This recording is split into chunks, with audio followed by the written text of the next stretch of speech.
नमस्कार। बेलुका 7:30 बजेको नेपाल लाइभ समाचारमा स्वागत छ। म रामकुमार शाही। सुरुमा प्रमुख समाचार शीर्षकहरू।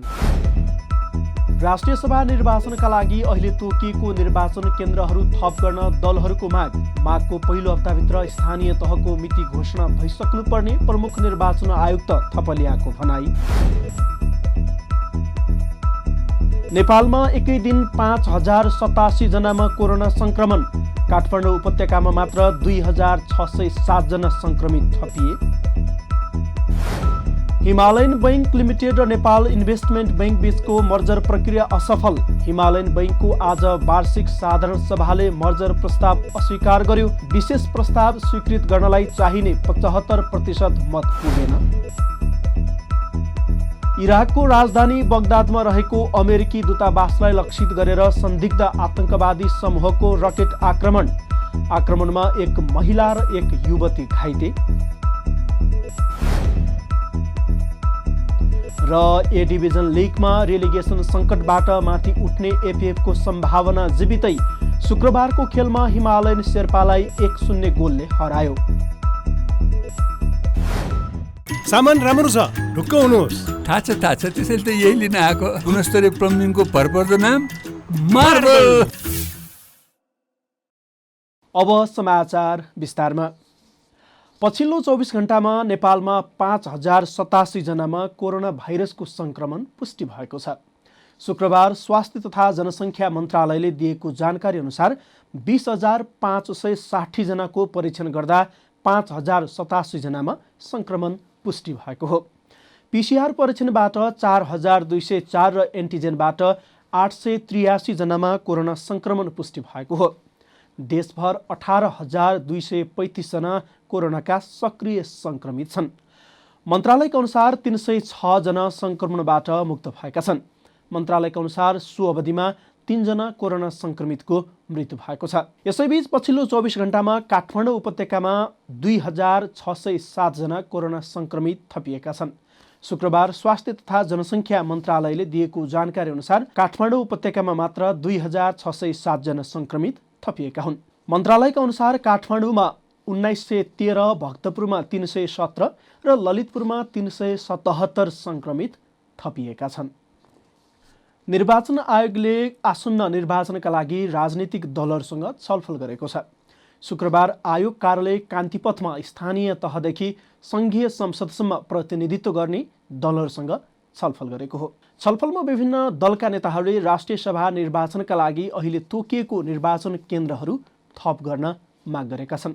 आयोगले प्रदेश 2 का लागि 2वटा र अन्य प्रदेशका लागि 1-1वटा निर्वाचन क्षेत्र तोकेको छ। 7वटा प्रदेशमा 8वटा मतदान स्थल र 14वटा मतदान केन्द्र रहनेछन्। आफूहरूले निर्वाचन केन्द्र थप गर्न माग गरेको काङ्ग्रेस नेता रमेश लेखकले जानकारी दिए। राष्ट्रिय सभाको निर्वाचन 12 गते गर्नुपर्छ, मतदान गर्नुपर्छ। त्यसका लागि सम्भव भयो भने मतदान स्थल र मतदान केन्द्र बढाउँ भन्ने सुझाव राखेको छु। किनभने जम्मी अहिले 7वटा प्रदेशमा 8वटा मतदान स्थानमा 14वटा मतदान केन्द्र राखेको छ। यानि कि 7वटा प्रदेशमा एकै ठाउँमा मतदान केन्द्रहरू छन्। त्यसो भएको हुनाले अहिलेको यो कोरोना, कोभिड, डेल्टा, ओमिक्रोन यसको यो प्रकोपलाई, सङ्क्रमणको स्थितिलाई हेर्दाखेरि अलिकता चाहिँ त मतदान केन्द्रहरू र मतदान स्थलहरू थप गरेर सकेसम्म प्रत्येक जिल्लामै राख्ने, जिल्लामा हुन सकेन भने पनि 2-3 जिल्लाको बिचमा राखेर जान सकिन्छ भने त्यतातिर पनि सोच्छौँ भन्ने एउटा कुरा भनेका छौँ हामी। राष्ट्रिय सभामा स्थानीय तहका प्रमुख, उपप्रमुख, अध्यक्ष, उपाध्यक्षले मत दिने प्रावधान छ। रिक्त हुँदै गरेका 20 मध्ये 19 जनाको पदपूर्तिका लागि यही माघ 12 गते निर्वाचन हुँदैछ।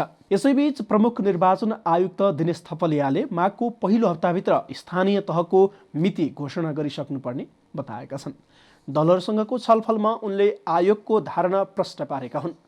स्थानीय तहको निर्वाचनको विकल्प छैन, समयमै निर्वाचन गर्नुपर्छ। कानुन बमोजिम आयोगलाई प्राप्त 120 दिन घर्किसकेको छ। त्यसो भएको हुनाले छिटै निर्वाचनमा जानुपर्छ। माघको पहिलो हप्तासम्म निर्वाचनको मिति घोषणा हुनुपर्छ भन्ने उहाँको ठम्याइ थियो।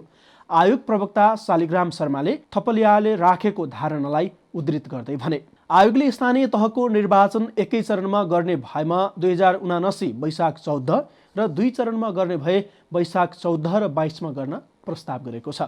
तर आयोगले आफूहरूलाई उपलब्ध हुनुपर्ने 120 दिन घर्किँदै गएकाले कठिनाई हुने बताएको थियो। काठमाडौँ मेडिकल कलेज र नोबेल मेडिकल कलेजका सञ्चालक सुनिल शर्मालाई विद्यार्थीहरूले कालो मसो दलेका छन्। शिक्षा मन्त्रालयको सर्वपक्षीय छलफलमा सहभागी भएर फर्किने क्रममा विद्यार्थीहरूले शर्मालाई मन्त्रालयको मुख्य ढोकामा नै कालो मसो दलेका हुन्। शर्मालाई सत्तारूढ गठबन्धनमा रहेको नेकपा एकीकृत समाजवादी पार्टीको भातृ सङ्गठन अनेरा सोभियुका विद्यार्थीहरूले कालो मसो दलेका हुन्। शर्मालाई नमस्कार सर भन्दै अगाडि बढेका 4-5 जना विद्यार्थीको समूहले कालो मसो दलेका थिए। चिकित्सा शिक्षाको स्नातक तहको MBBS कार्यक्रममा विभिन्न शिक्षण संस्थाहरूमा विद्यार्थी भर्ना, शुल्क तथा नियमित पठन पाठनका सन्दर्भमा समस्या समाधान गर्न शुक्रबार मन्त्रालयमा छलफल भएको थियो। छलफल सकेर फर्कने क्रममा शिक्षा मन्त्रालयमा पुगेका विद्यार्थीहरूले शर्मालाई कालो मसो दलेका हुन्। हिमालयन बैंक लिमिटेड र नेपाल इन्भेस्टमेन्ट बैंक लिमिटेड बीचको मर्जर प्रक्रिया असफल भएको छ। हिमालयन बैंकको आज शुक्रबारको वार्षिक साधारण सभाले इन्भेस्टमेन्ट बैंकसँगको मर्जर प्रस्ताव अस्वीकृत गरेसँगै मर्जर प्रक्रिया असफल भएको हो। विशेष प्रस्ताव स्वीकृत गर्नलाई चाहिने 75% मत प्राप्त नभएकाले इन्भेस्टमेन्ट बैंकसँगको मर्जर विफल भएको हिमालयन बैंकका एक उच्च तहका अधिकारीले जानकारी दिए। विशेष प्रस्ताव स्वीकृत हुनलाई कम्तीमा 75% शेयर धनीले उक्त प्रस्ताव स्वीकृत गर्नुपर्ने कानुनी प्रावधान रहेको छ। उक्त भोट प्राप्त नहुँदा मर्जर प्रक्रिया असफल भएको ती अधिकारीले बताएका छन्। यी दुई बैंक बीच 30 वैशाख 2078 मर्जरको प्रारम्भिक सहमति भएको थियो। त्यसपछि दुवै बैंकले मर्जरका लागि राष्ट्र बैंकमा निवेदन पनि दिएका थिए। राष्ट्र बैंकले 2078 जेठमा मर्जरको सैद्धान्तिक स्वीकृति दिएको थियो। तर हिमालयन बैंकका शेयर धनीले मर्जर प्रस्ताव अस्वीकार गरेपछि यो प्रक्रिया असफल भएको छ।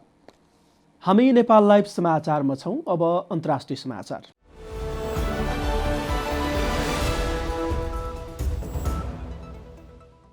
इराकको राजधानी बगदादमा रहेको अमेरिकी दूतावासलाई संदिग्ध आतंकवादी समूहहरूले लक्षित गरेर रकेट आक्रमण गरेको छ।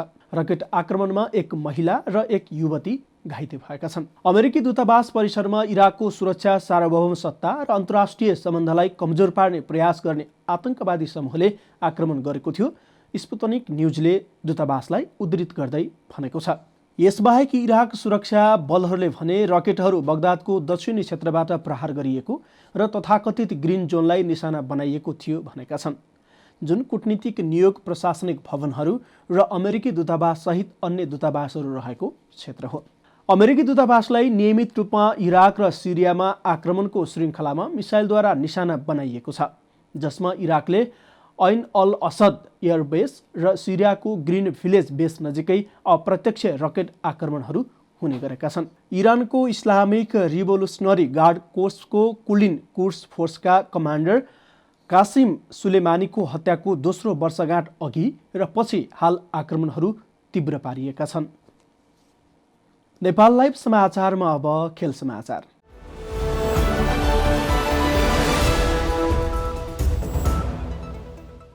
विभागीय क्लब एफएफले शहीद स्मारक ए डिभिजन लिगको रेलिगेसन सङ्कटबाट माथि उठ्ने सम्भावना जीवितै राखेको छ।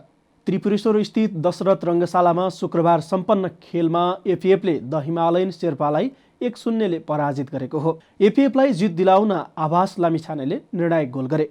पहिलो हाफको इन्जुरी समयको पहिलो मिनेटमा कप्तान नवीन लामाको कर्नरमा आभास लामिछानेको हेड गोलमा एफएफले अग्रता लिएको थियो। सोही गोल एफएफको जितका लागि पर्याप्त बन्यो। 20औं मिनेटमा मनिष थापाको कर्नरमा आशिष गुरुङको हेडर क्रसबारमा लागेर फर्कदा हिमालयन शेर्पाले गोल गर्ने अवसर गुमाएको थियो। जितसँगै एफएफ 9 खेलमा 10 अङ्कसहित 8औं स्थानमा उक्लिएको छ। समान खेलमा 11 अङ्कसहित हिमालयन शेर्पा 6औं स्थानमा छ। सामान राम्रो छ, ढुक्क हुनुहोस्। थाहा छ, त्यसैले त यही लिन आएको। गुणस्तरीय प्लम्बिङको भरपर्दो नाम मार्बल। अन्त्यमा प्रमुख समाचारका शीर्षकहरू फेरि एकपटक। राष्ट्रिय सभा निर्वाचनका लागि अहिले तोकिएको निर्वाचन केन्द्रहरू थप गर्न दलहरूको मागको पहिलो हप्ताभित्र स्थानीय तहको मिति घोषणा भइसक्नुपर्ने प्रमुख निर्वाचन आयुक्त थपलियाको भनाई। नेपालमा एकै दिन 5087 जनामा कोरोना संक्रमण। काठमाडौँ उपत्यकामा मात्र 2607 जना संक्रमित थपिए। हिमालयन बैंक लिमिटेड र नेपाल इन्भेस्टमेन्ट बैंक बीचको मर्जर प्रक्रिया असफल। हिमालयन बैंकको आज वार्षिक साधारण सभाले मर्जर प्रस्ताव अस्वीकार गर्यो। विशेष प्रस्ताव स्वीकृत गर्नलाई चाहिने 75% मत पुगेन। इराकको राजधानी बगदादमा रहेको अमेरिकी दूतावासलाई लक्षित गरेर संदिग्ध आतंकवादी समूहको रकेट आक्रमण। आक्रमणमा एक महिला र एक युवती घाइते। र ए डिभिजन लिगमा रेलिगेसन सङ्कटबाट माथि उठ्ने एपिएफको सम्भावना जीवितै। शुक्रबारको खेलमा हिमालयन शेर्पालाई 1-0 गोलले हरायो। नेपाल लाइभ समाचार आज यति नै। हाम्रा अन्य कार्यक्रम नेपाल लाइभको Facebook page, YouTube channel, Twitter र हाम्रो वेबसाइट nepalllive.com मा पढ्न र हेर्न सक्नुहुनेछ। नमस्कार।